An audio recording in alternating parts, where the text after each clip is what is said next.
Hello, ladies and gentlemen, my name is Exalted One, and welcome to the fucking Nexus!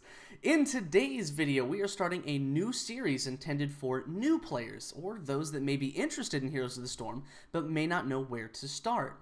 In this particular video today, we're going to be breaking down the game on a very basic level, going over basic terminology, basic structures, and the entire goal of the game and what you're trying to accomplish in each battle.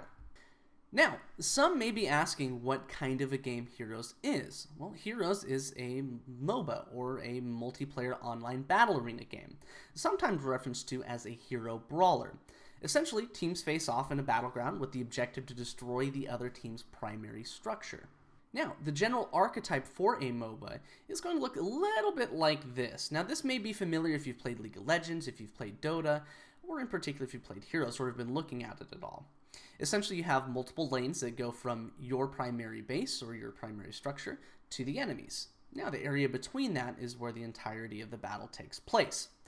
Now, there's two sets of structures in Heroes of the Storm that are between the midpoint and your structure. So it basically goes your primary base or your primary structure, called your core, your second tier structures, which are your keep, and then moving on to the first structure, the closest to the enemy, as your tier 1 or your fort. Then it goes your enemy's fort, your enemy's keep, and your enemy's core. So you can kind of see the dots there a little bit close there. The ones towards the middle not particularly existing in Heroes per se, but the basic idea is the same. You have the area between bottom lane and middle lane as a jungle or something similar in that kind of terminology. Middle and top between those two, the same kind of idea. Now, in those areas, you're going to have things as mercenaries or neutral monsters or targets that you can capture or defeat and have them push towards the closest lane and gain pressure on your enemy. Now, things as well that spawn that are not player-based are minions. Minions spawn from your core and go towards the enemy structures. Now, those spawn on a regular basis. It's not anything that's player-done. It's all automatic by the game itself, so that sets up the battleground. These minions give you experience, and that experience levels up your individual character and your team as a whole. So if you gain experience, it gains experience for everyone on your team. In Heroes of the Storm, you unlock talents and heroic abilities, things like that. We'll get to that in a later video. But today we're just going over some of the terminology and in general what the objective is. Here what we can see is the general map for one of the battlegrounds in Heroes of the Storm. This is for the Infernal Shrines map. Now, just above my head here, close to the microphone there, right up there, is going to be the friendly core. And towards the far right side, you see the enemy's core. So let's go and break down a little bit further of what these structures mean. We've already said what they kind of were, but let's kind of go a little bit more in depth on these. You can see the map is split up between the light and kind of dark side, and that's a little bit of the way that they make it unique or towards the actual theme of the map. But let's just say for the sake of this video that the light side or the bluer side is our friendly structures. We do have our tier 1, which is our fort. We do have our tier 2 structures, which is our keep, and the destruction of that makes the core vulnerable. So with that, prior to that point, the core is completely invulnerable. So if you try to attack it, it doesn't do anything at all. And finally, the last building is the core. Alright, now this is a little bit more zoomed in of what the fort and the surrounding structures looks like. So let's go ahead and identify what specific parts of this are going to be important for you to understand. The first thing that we want to cover real quick, we do have the front wall, and that is going to be the area between these two towers here. Now, the wall doesn't have any offensive capabilities. It is solely just a blocker or denial of vision from the front side of it for your enemies towards the back. Now, you do have vision on either side. However, your enemy does not. Things behind it, unless you do reveal yourself, do not grant vision to the enemy team. And we'll get to vision again a little bit later on because that's important to some strategy. But in basic terms, we do have these here are towers. You do have one in the back towards your towers as well, or towards your structures in each lane. Now, the thing that is going to be right here in the middle is going to be the actual fort or keep, because they're going to look very similar to this. And that is going to be also having ammunition as well as these towers to be able to have offensive capabilities. That does shoot enemy minions or players with substantial damage and does help defend your area or your structures. And the last part of this that we wanted to zoom in on is going to be a healing well.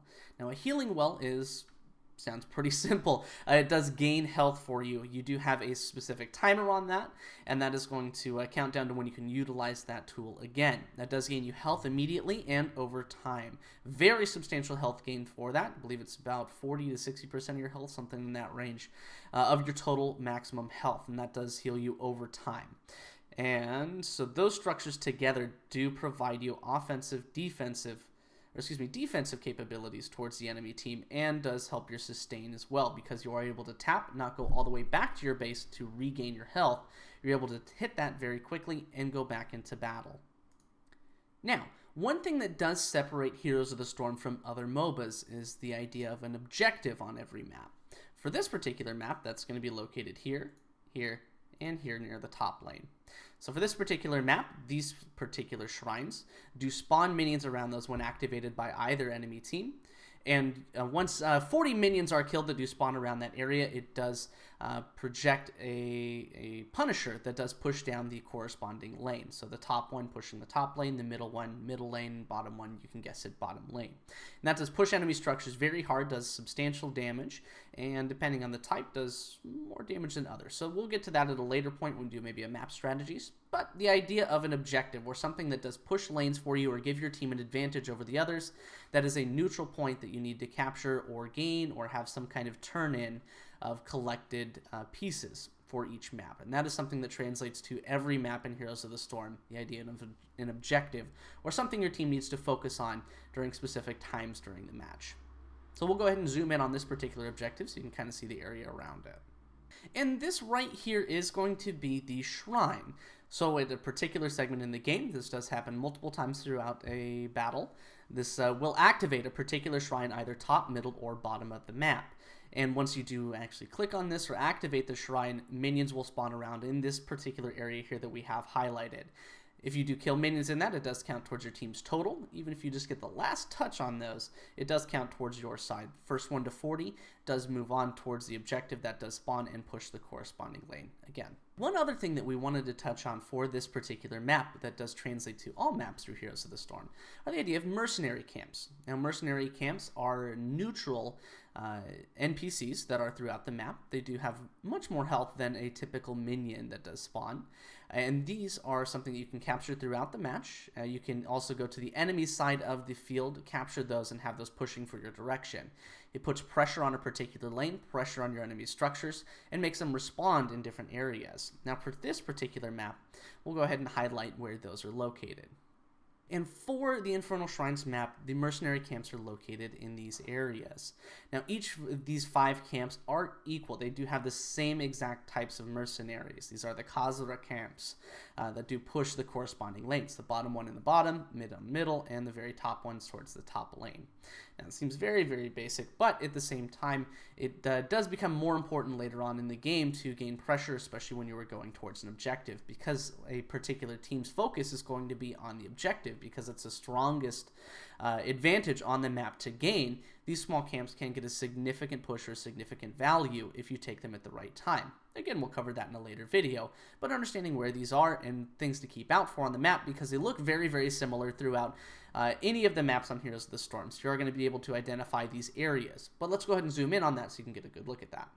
This is what a mercenary camp looks like. This one is very close to the bottom objective, and this is going to be just to the top left of that we had in just a previous image.